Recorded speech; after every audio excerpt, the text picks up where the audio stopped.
Welcome to the FinTech One-on-One podcast. This is Peter Renton, co-founder of FinTech Nexus and now the CEO of the FinTech consulting company Renton & Co. I've been doing this show since 2013, which makes this the longest running one-on-one interview show in all of FinTech. Thank you so much for joining me on this journey. Now let's get on with the show.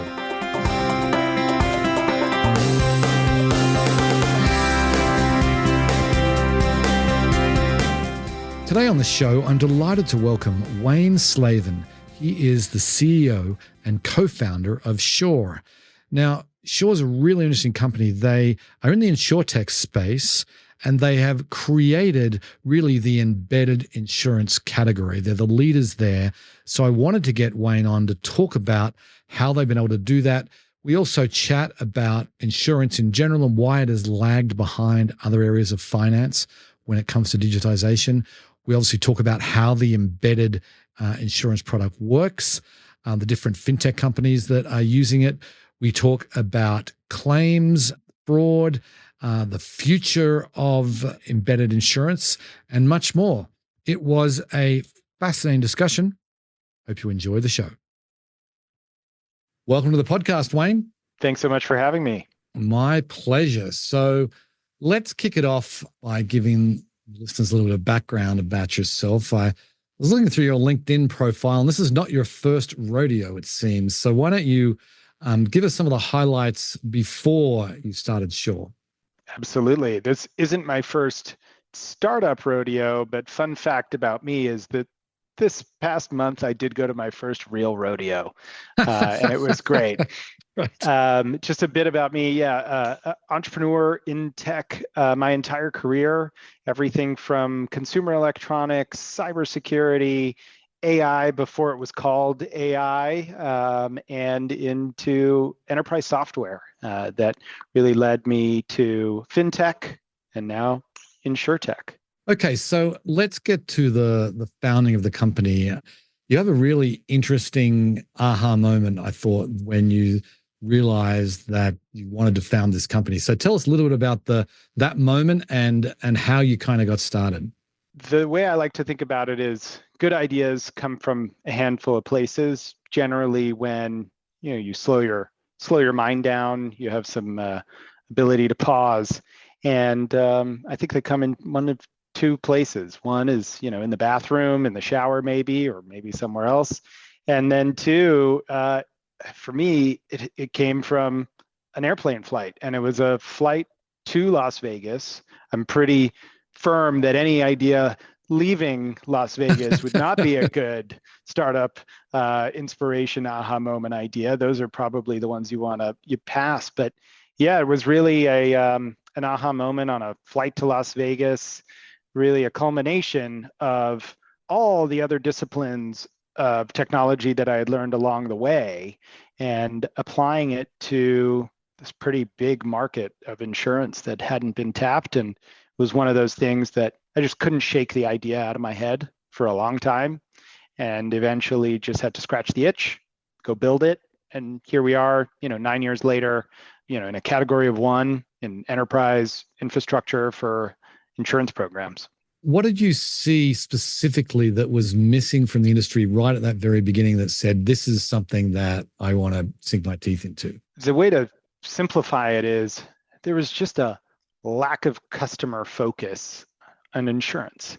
Just prior to starting Sure, I was in a mobile payments company. We were all about removing the friction for consumers who wanted to order food for pickup and get it right away. And, the margin for error on a pickup order is actually even less than on a delivery order. It's obvious now, but 10, 15 years ago, it wasn't so obvious. And we were really starting with the customer problem. And the aha moment was that nobody was really thinking about insurance from the customer problem of how easy is it to get it? How much friction have we removed from the process? And that was before we got into the big macro ideas and the big trends, the stuff that the McKinseys and the Bains, write articles about, things like changing demographics, smartphone adoption. Those are all waves and tailwinds that help tech startups. But what was really missing is that if you wanted to go buy insurance before you got on a plane flight, it was really hard. And so if you just started from there and built a flywheel from that, there just seemed to be so much to squeeze out of it. And so we really just started with that idea of, if you just wanted to buy insurance right now, how could you do it? And the answer turned out to be probably couldn't. So then when you take a step back and you look at the insurance business, comparing it to other areas of finance, payments, lending, a lot of digitization over the last 15 years. It seems like in insurance, it hasn't quite been the same story. It feels like, at least from an outsider's perspective, that the digitization of insurance has been slower than in other areas of finance. Why do you think that is? I think people get a few things wrong. Firstly, they overestimate what's going to change in a year in an industry, and they underestimate how long things actually took to change. I'll use an example that probably people are more familiar with in payments, because nobody wants to spend their time studying the ins and outs of insurance if they don't have to. But in the payments world, everybody talks about the Darlings, the Stripes, the Affirms, the Klarnas, everybody like that, and the banking as a service providers. Those are awesome technology businesses, but they're standing on the shoulders of 60 years of work that really started with this idea that money was going to go cashless, and cashless is tied to credit card networks, Visa, MasterCard emerging. And that journey started 60 years ago now. And that didn't fully peak, because you can go look at your own life. If you've traveled to New York City a decade ago, you were still paying for cabs in cash. It hadn't fully penetrated. And we're now just getting to the last moments of, cash, check. That's just happening now, but people are misremembering that 10 years ago, the credit card terminal in the cab in New York City was broken. Like the Right. driver didn't Most want of the time. Yes. most of the time. And so now you go for lunch and you're in a big city and restaurants are cashless. They don't want cash. But that happened, that was a recent phenomenon. In insurance, what people get wrong is that they think that insurance is 5 years behind that curve, that everything that has happened in fintech, payment, banking as a service is just magically just 5 years behind insurance. It's just 5 years. But that's not true. And one of the reasons, fundamental reasons that people just, I don't think, really appreciate the framework, is that banks, payment companies, lenders, 401k providers, they're all interconnected. They're connected to one another. Banks move money to each other. Banks move monies across borders. They're talking to the Fed. They're talking to the Treasury. The FDIC is involved. There's all of these people that are involved in the movement of money, account opening, right? If you want to switch your IRA from one provider to another, there is a path. Yes, maybe you have to fill out a PDF and manually submit it to an inbox, but behind the scenes, they've moved your account. They've transferred your securities. That's happened. Nobody moves their policy from Geico to Allstate. You have a Geico policy, and then you stop having a Geico policy, and you start having a policy somewhere else. If you're, practicing good risk management, I would hope you would do that. But what that really means is that insurance companies are actually islands. They're not connected to anyone else. And so this idea that we're 5 years from cashless, Plaid, ACH, Stripe, all that is just not true. And part of it is a core infrastructure problem, which we are working to solve and really have built the infrastructure to solve that, so that insurance products can exist on a network the way that money exists on a network and is actually online. And unfortunately, that just never happened, which is hard for people to understand. It's hard for people to think about. But when you break it down to its principal pieces, you can see why insurance and banks are not the same. They function in many ways similarly in their role, but the way that they operate is very different. That makes sense.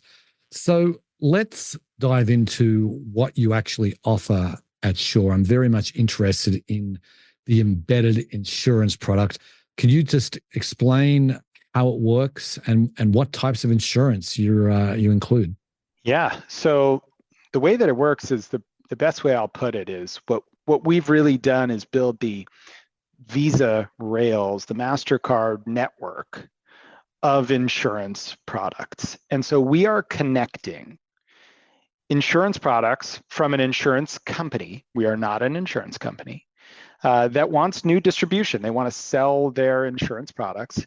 And we're connecting that to the distribution. And that distribution happens to be Fortune 500, Fortune 100, Fortune 10 brands, either consumer or B2B brands, that want to add insurance products to their offering for their consumers. So that could be somebody like an auto manufacturer who's selling you a car at a dealership, and you're going to need auto insurance. So we would enable their white labeled, branded, and embedded auto insurance product to be sold via their app, in their dealership, on their website, in their financial services portal. And what we have had to build is a ton of technology, because I just talked about some of the gaps that exist, that there's no really shoulders of giants in tech that we are standing on their shoulders of. We've had to build more than just the network. We've had to build the core systems that run the insurance product, run the business, move the money, do everything that's required to get an individual consumer into their policy in real time, no humans involved, and then enable it so that it can be embedded in places that are non-insurance companies. So companies like car companies, mortgage companies, folks like Toyota or Better.com or small business software platforms like QuickBooks are just some of the places where we've taken insurance products, brought them fully online, enable them with our network and on our rails to be sold through a brand. And that's really our definition of embedded insurance. Consumers aren't leaving the products. They're not introduced to a new brand. They're transacting in the ecosystem that they're already in. Different types of insurance are very different, right? It's very different to underwrite a policy for a life insurance or home insurance. Like, do you cover the gamut? Are there any, there must be, what is it, a dozen or more different types of insurance? Yeah, what's the saying? Do things that don't scale, do the hard things. We've really focused on the hard insurance products. And we've made a conscious decision. There are some things we don't do. We've decided we don't do healthcare, personal healthcare, because although it's insurance, it functions very differently. When people buy it, function differently. Everybody hates it. So why would we want to go into, a product? You at least got to be able to delight people. But yeah, we cover the gamut. Everything from your auto insurance to your small business insurance to specialty insurance products that have never existed before, to jewelry, to warranties, to everything. But we've really found our niche and a category of one in doing what we're doing, but with the most complex insurance products. Because if we look back, people have been selling travel insurance when you buy your flight for a very long time. But travel insurance is a one-time thing. The inputs are pretty limited. They don't really care. There's not a whole lot of input. The complexities are pretty narrow. The types of risks that they're exposed to are pretty narrow. So that's existed. But what we've had to do is take that type of experience where, if you're on Delta or American Airlines and it asks you, do you want to buy insurance? And now turn that into something as complex as auto insurance. That has a big gap and pretty hard technology problem to solve. And that's really what we focused on. So if a fintech company is listening to this and they're thinking, yeah, we need to offer insurance to our clients, what's involved? How do they get started?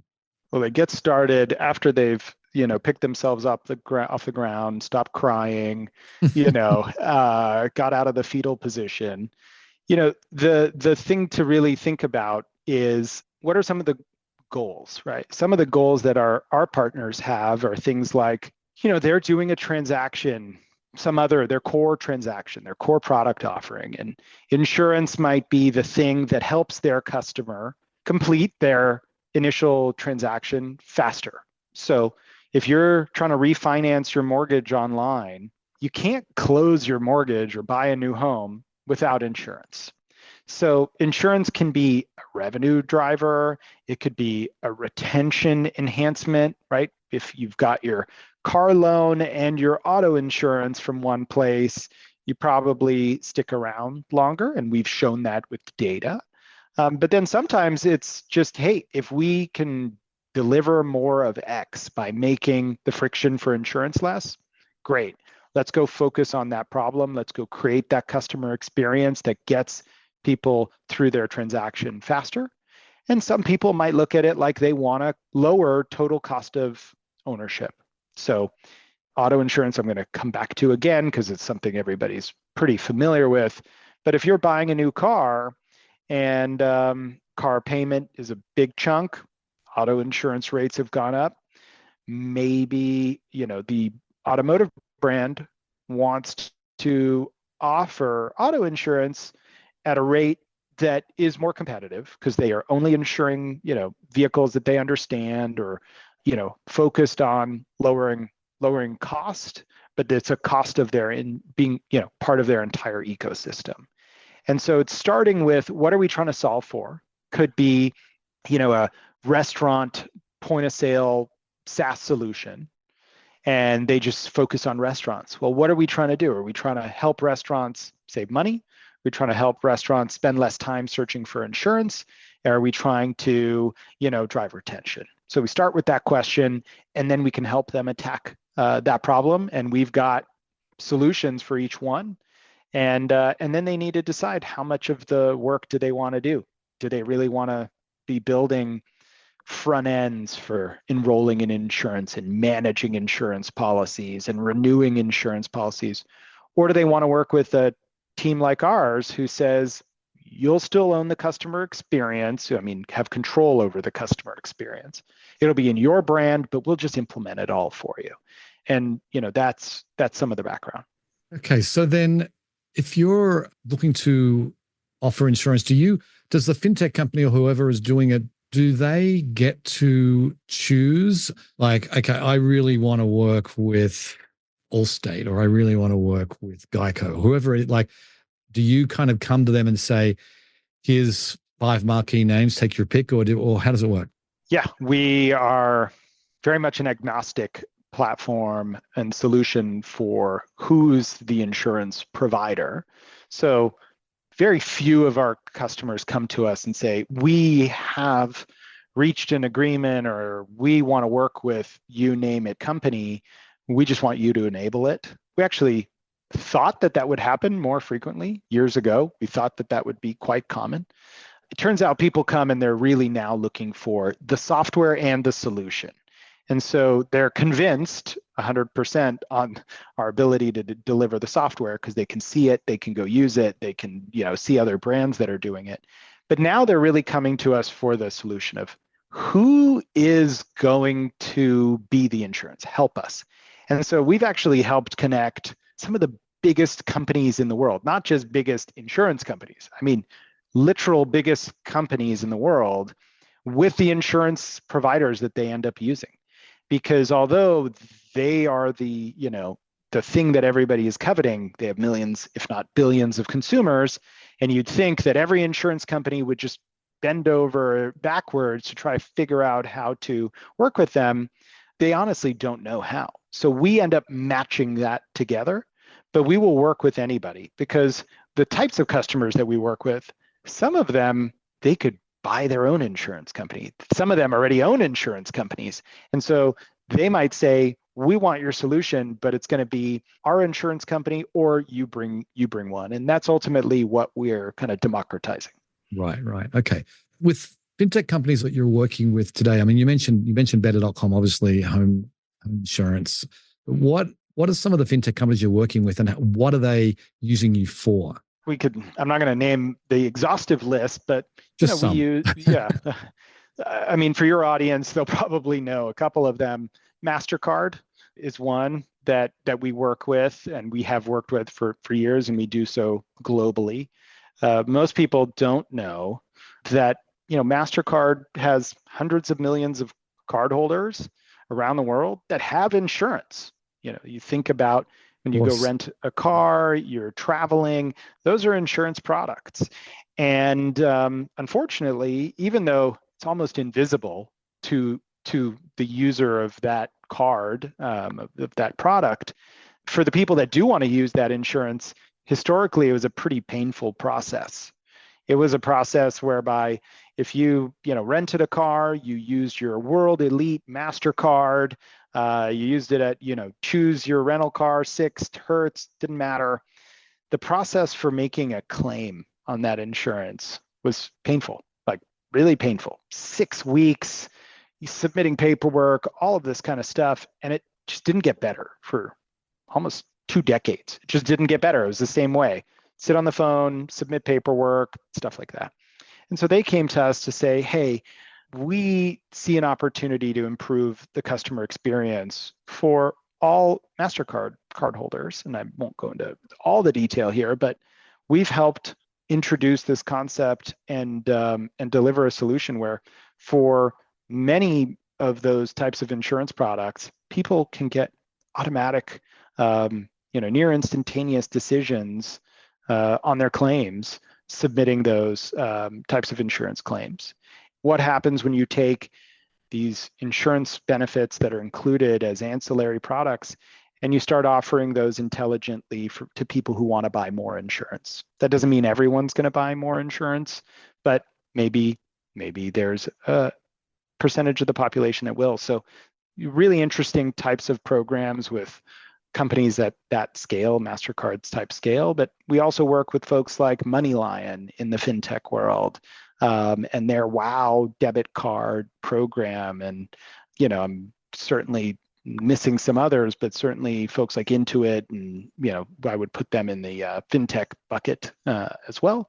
And, we work with them on things like small business insurance and other stuff. So that's just a quick selection. Of course, there's home insurance in the mortgage world. Right, right. So you're providing just the technology, right? I mean, I'm curious about what happens, like when there's a claim. Is this your technology platform handling the claim, or you hand that off to the insurance company itself? Typically, we're touching that with technology, but it's not our risk. We're not the balance sheet. We don't carry the risk. So typically, it is passing through our rails, but it is being paid by the underlying insurance company. And that's just a strategic decision about our business, how we've thought about setting things up and structuring them so that we can scale. We are much more of like the AWS model. You don't need to use every piece of our infrastructure. Some people will use more than others. Just because you run a database in AWS doesn't mean you use AWS's firewall, things like that. We really try and cater to our customer. It's their program, how they want to run it, how they want to set it up. And, we'll do ad hoc solutions, and sometimes we'll do the end-to-end solution. Gotcha. So what about fraud? I mean, it's a major issue. How are you using technology to kind of combat the fraudsters looking to make bogus claims and that sort of thing? Yeah, I'll talk about one that's, pretty interesting early on discovery, just about bad actors. And fraud might not be the right term, but just bad actors. And we'll use one around, you talked about claims a second ago, and we've obviously talked about payments, and people here probably geek out about payments. But we'll use the example of, somebody comes in, they're obviously not talking to an human. They're not talking to an agent to buy their insurance policy. And so they'll be able to buy their insurance policy with zero friction, like any other e-commerce transaction.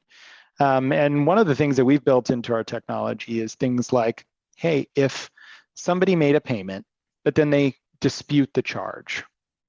Well, historically, the insurance transaction and the payment transaction were not connected. And so there was this real latency, lack of data, real-time data for the insurance company to know, wait a second, this person paid, but then they disputed, so the money came back to them out of the insurance company's bank account, but they may have submitted a claim in the few days in between those two events happening. And the insurance company might go through the process as though they had paid and they were a good customer and a good actor and everything happens. And then only they later discover, wait a second, they hadn't even paid for their policy because they disputed it. And now here we are, having paid them a claim. And it doesn't matter if that claim is on something like a broken cell phone or something much more severe. But we've helped insurance companies through our platform, given that we do the payment and the insurance transaction, automate that so that those two things are tightly coupled so that they know the exact real-time status of, did this person even pay for this, or are they trying to run a scam? That's just a tiny example for you of what we can do to drive efficiencies. We think that that's just picking up speed in the industry. I saw you launched Anywhere Insurance earlier this year.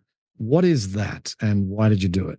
Well, we did it because we had seen probably more so than any other company in the world, because we obviously had built the software to run the programs, but also implemented them, because that's part of our model.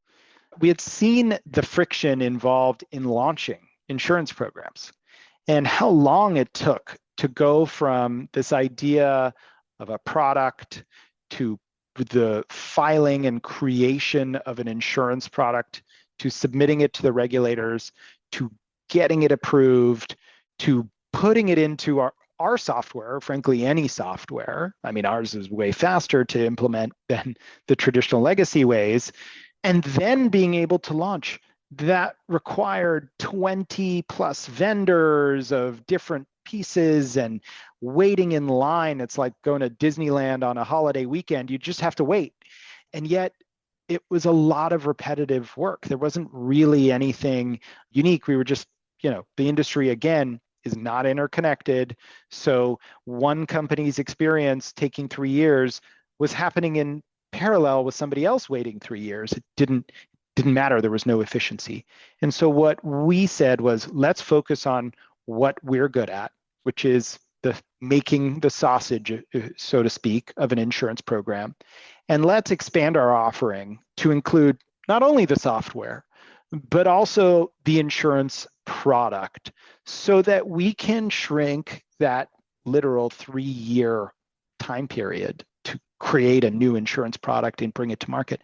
Let's move that down to 3 months by closely coupling intelligently building insurance products that are very modular, getting them approved, building them into the software in a configurable way, so that if a customer comes to us and says, hey, we'd like to launch a home insurance program in Florida for our short-term rental marketplace, that we can say to them, great, we've got the insurance product. It's already in our software so that there's no time wasted there. We can configure the things we need to configure in a no-code way. All we need to find is one other partner, which is the insurer who's going to take the risk on those homes, and we can go turn it on. And Anywhere is actually the culmination of years of experience doing this for others, seeing their pain and their friction, and then a big investment to actually make that happen, because that solution is actually only dominated by one player in the market, but they don't have the software. They've built insurance products, but you still have to do the work. And we've flattened that curve down significantly, 90% time reduction. Final question. I'd love to get your perspective. And obviously, you're probably going to be a little biased here, but the future of embedded insurance versus, shall we say, the traditional way that people are buying insurance. Are we going to see the embedded type model eventually become the norm in buying all kinds of insurance? What's your view on that? I'd say the answer to that is yes. Clearly, it's yes. And it's yes because, I've spent my career on the frontier of tech. I'm just a believer in progress. And if we take a step back and we really look at payments as the parallel, we talked about the evolution of cashless payments. The problem we're trying to solve is not necessarily to be labeled as embedded. The problem we're trying to attack here as an industry is that, according to the data out there from folks like McKinsey, but also our real world experience, is 99% of insurance transactions at some point in their life cycle involve a human. And so I think the thinkers who say everything is going to go online except insurance, how can they be right? How can they be right? And so I don't believe that brokers are going to go away. I don't think agents are going to go away.